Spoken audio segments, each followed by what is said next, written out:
నేను 4వ తరగతి చదువుతున్నాను. నేను ఇప్పుడు మేధా సూక్తం చెప్తున్నాను.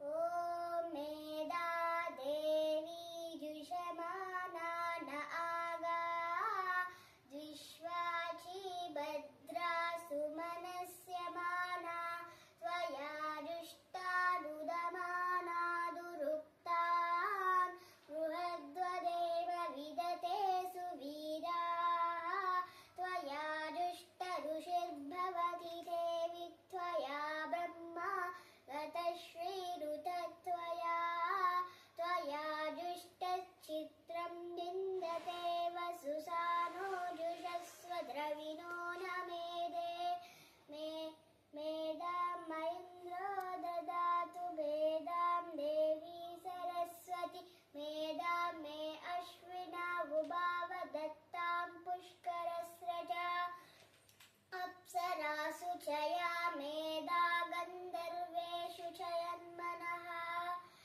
దైవీ మేధా సరస్వతి సామా మేధా సుప్రతీకా దుషంతాం ఆమా మేధా సుప్రతీకా దుషంతాం మయి మేధా మయి ప్రజా మయ్యగ్నిష్టేజో దదాతు మయి మేధా. నమస్కారం, నా పేరు డాలియశ్రీ.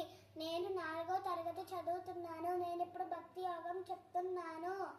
ఓం శ్రీ పరమాత్మనే నమః. శ్రీమద్భగవద్గీత అథ ద్వాదశోऽధ్యాయः భక్తి యోగः. అర్జున ఉవాచ ఏవం సతతయుక్తాయే భక్తాస్త్వాం పర్యుపాసతే ఏ చాప్యక్షరమవ్యక్తం తేషాం కే యోగవిత్తమాః.